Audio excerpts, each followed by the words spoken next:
Hello po sa inyong lahat. Welcome sa aking channel, lalong-lalo na sa mga bago. Hello po.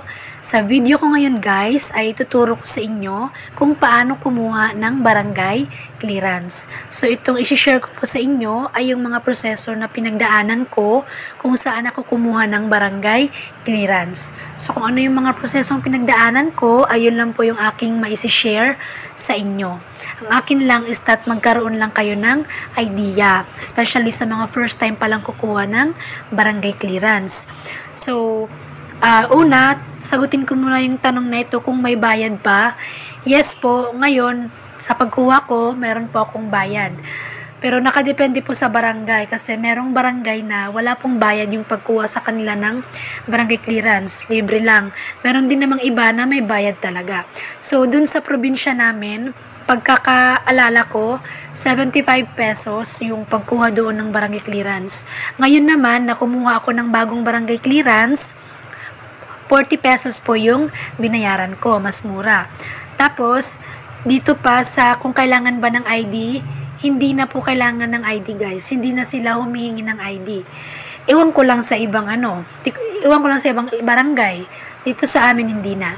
Okay, so first, before kayo pumunta doon guys, sa barangay kung saan kayo kukuha ng barangay clearance, magdala po kayo ng ballpen at saka pera. So, yung dalhin nyo pong pera at least 100 pesos. Yun po. So, kasi yung nangyari sa akin, wala akong ballpen. Meron kasi tayo doong pipilapan na maikli lang naman ng mga personal informations natin. So, since wala akong dalang ballpen, nanghiram ako. So, syempre, di ba, hassle din. So, iba din kapag may sarili kayong ballpen, especially kung maraming tao, tapos ilan lang yung ballpen doon, di ba? So, ayun, pera at saka ballpen, magdala kayo.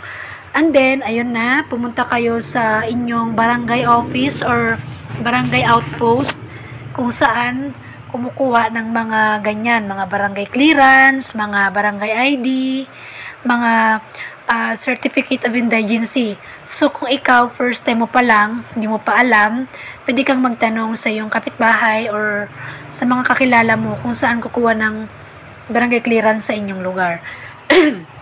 So, dito sa amin, bago ako pumasok, meron ditong mga sheet, iba't ibang klaseng fill upan. Maliit lang naman ng papel. So, kung ano dyan yung kailangan mo, dun ka kukuha ng fill upan. So, for example, yung kailangan mo is food financial assistance para sa gamot. So, dito ka kukuha ng papel na fill upan. So, since yung akin is barangay clearance, so dito sa huli, yung may nakalagay na clearance, dyan ako kumuha ng papel. At ito na nga yun, ito yun. So, fill upan lang natin yung mga nakalagay dito. And then, huwag tayong magsisinungaling guys. Tapos, pagkakaalala ko kasi dito sa aming barangay, yung rule nila, dapat nakatira ka na dito sa kanilang barangay at least 6 months pataas. Yun, inaalaw nilang kumuha ng barangay clearance yung mga nakatira na sa barangay na yan ng 6 months pataas. Pero, kung 5 months ka pa lang pababa na naninirahan sa barangay na yan, ay hindi ka nila bibigyan ng barangay clearance. Hindi ka nila inaalaw na kumuha ng barangay clearance kasi kulang pa dun sa bracket time na rule nila. Excuse guys ha. So ayun, so ayan. So ako 4 years na kami dito. So sobra-sobra na. Yan. So after nyong ma-fill upan yan, pwede na kayong pumasok. So halimbawa wala kayong ballpen, humiram na lang kayo kung nakalimutan yung magdala. Humiram na lang kayo doon sa empleyado doon or sa mga tao doon. Ayan, so after pagpasok ko, then meron ditong upuan na yung nasa arrow, meron diyang upuan, dyan yung kumbaga pila. Yan. So kung puno na dyan, dito kayo sa labas muna. Dito kami sa labas muna, yan, may upuan din dyan. Tapos tatawagin na lang kung wala ng pila, so ganun po. So pila dito kasi yan yung pagkakasunod-sunod.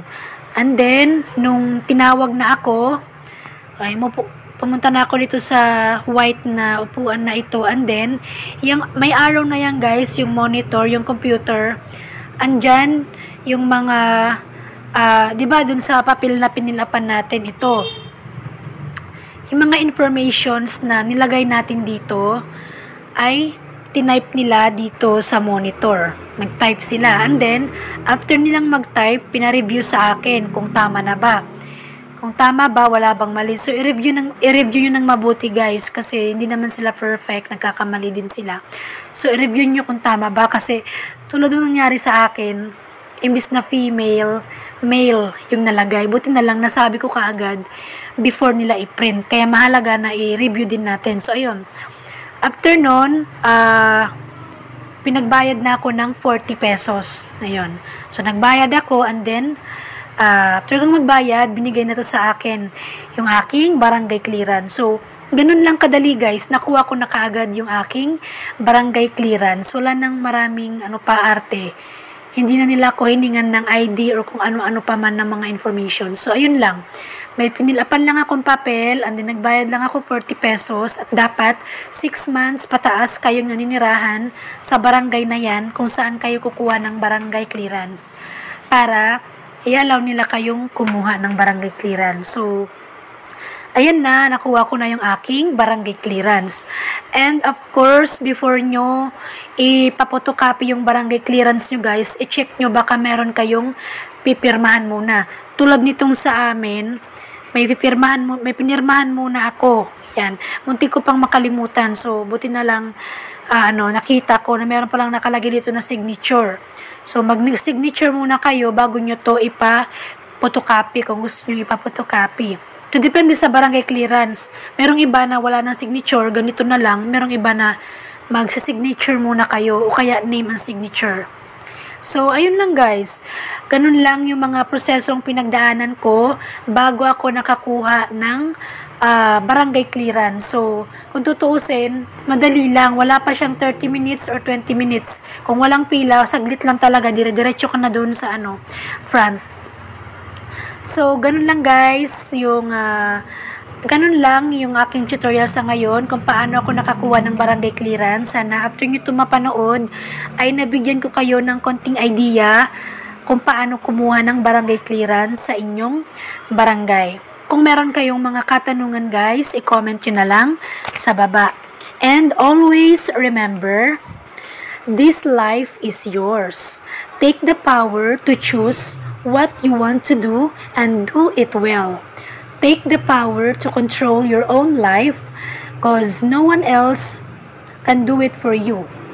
Take the power to make your life happy. At pa-favor na lang po ako guys na sana po ay huwag niyong kalimutang i-like ang video na ito, mag-subscribe sa aking YouTube channel at pakiclick niyo na lang din po yung bell sa gilid para kapag meron akong bagong upload na mga informative videos ay ma-update or ma-notify kayo. Ayun lamang po at maraming salamat sa panonood. God bless!